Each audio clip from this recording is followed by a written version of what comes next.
What's going on, guys? It's your boy John the Liquidator coming back with another video. And it looked like Stephanie White is in serious trouble for getting swept by the Golden State Valkyries. Guys, for this one here, we got to go all the way up to Indy. Let's get it. Let's go.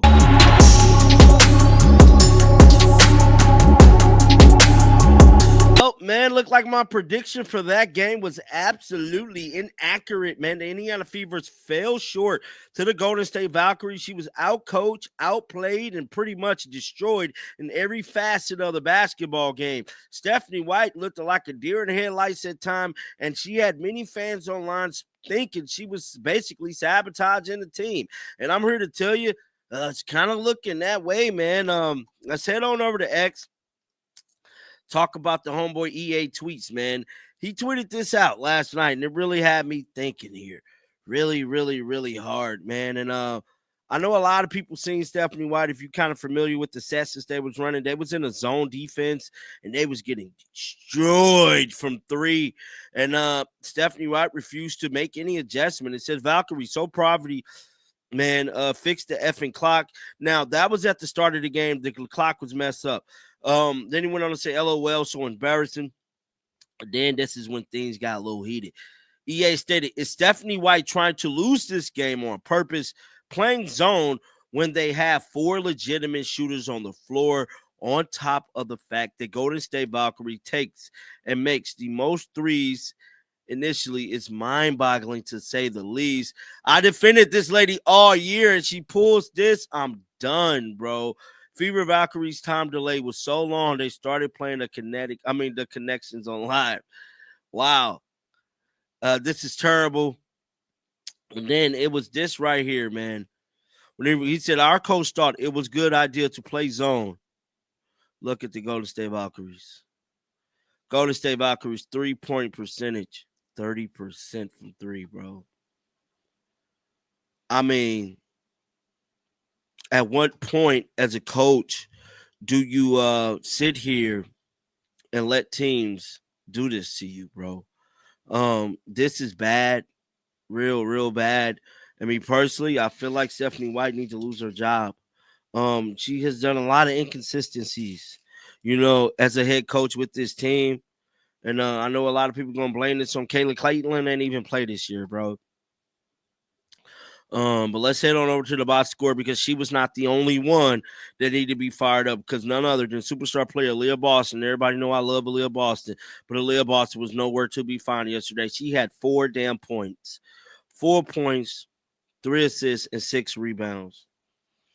Could this be from the traveling? Very much so. Now, just like I stated, I picked them to win this game. I truly did. I didn't think they was going to get swept by any team this year. But boy, was I wrong. Aaliyah Boston. Had Aaliyah Boston showed up to this game, they win. They win, bro. I truly believe it's the traveling, man. Natasha Howard, 13-6. Kelsey Mitchell, 14-3-2. Odyssey Sims did not show up, but Ariel Powers did. It's always one or the other. I feel like they're going to have to sign Ariel Powers to extend her. Shea Petty might have to. Somebody's going to get waived, guy, before the playoffs. I don't know if it's Odyssey Sims, Shea Petty. Who else? Ari McDonald could get waived. Chloe Bibby could get waived. Sydney Colson. They're going to have to waive somebody to sign Ariel Powers and keep her. Because she balling. I don't think Shea Petty put forth enough effort to stay offensively or defensively, but Ariel Powers, 17-1-4, balled out. She balled out, and that's what you want to see. That's quite frankly what you want to see, man. And like I say, it's just unfortunate, man. But Stephanie White did what Stephanie White does, refused to take responsibility for her actions. It just gave poor excuses about the game, man. Time and time again. I wanted you guys to check out what she had to say. Let's give this a listen.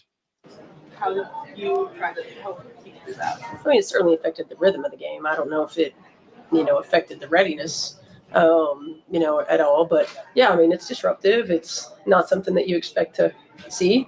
But we often talk about controlling the things that we can control, and when we couldn't control that, so staying warm, and staying engaged. And I thought that we did what we could to work through the issue, and kudos to everybody that had a hand in at least working it out. But then we came out and we weren't ready those first 5-6 minutes of the quarter. Ariel pointed to the defensive miscues and the Golden State are 7 of 8 from 3. Mm-hmm. They shot over 50% from the field. Yep. What were they able to do to exploit it? Well, they're really good at spacing the floor. Their passes are on time and on target. So you can't make a lot of defensive mistakes. And I felt like we overhelped. I mean, we were trying to not allow catch and shoot threes. We didn't want to overhelp on drivers. We overhelped. We over-rotated. The timing on our rotation wasn't very good, and we gave them wide open catch and shoot threes. And they are a really good team when they can get that. You talked about how defense turns into offense too, and obviously it's 33% from the field today. Yeah. Do you think that kind of Stephanie White, your defense gave them wide open to shoot threes. Tell the truth, bro. Don't sit up here. Your defense that you ran, the set that you ran, allow them to shoot those threes on y'all all night long. Like, tell the truth. You did this to them. You was the reason they was able to shoot them threes like that. Don't sit up here and lie and make it seem like you wasn't the reason they was able to do that.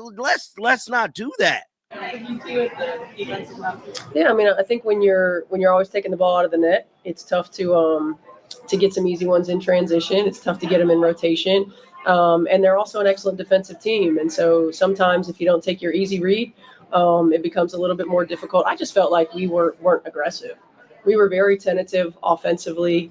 We didn't play with any kind of pace. So even when we had opportunities to run in transition, we were jogging the ball up the floor. We allowed them to set their defense, and they're one of the best defensive teams in the league, and you can't allow them to do that. You guys are kind of bouncing in between 6 games and standings. Just how important is this 4-game stretch to kind of solidify your spot? Yeah, I mean, every game is important, and certainly when you have an opportunity to play against opponents that you're vying for playoff implications, it is. And it's one game at a time for us, and focusing on the next opponent. And I felt like anytime we potentially had an opportunity, I mean, it was like a 5-point game with 7.5 minutes left.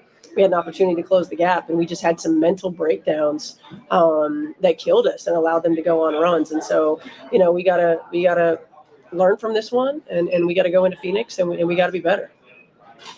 Thank you. This one.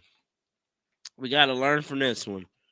With Stephanie White, you was the one that allowed them to go on those runs with the defense that you ran. Like, let's all be honest, guys. Get down in the comment section. Let me know your thoughts about this, man. Keep them bells on. I will be coming back with more content. And until next time, dog, shake the haters off. I'm out of here. Peace out. Take shit. I got no love for the fakeness. If you wanna baptize, I wanna hate this. I'm sure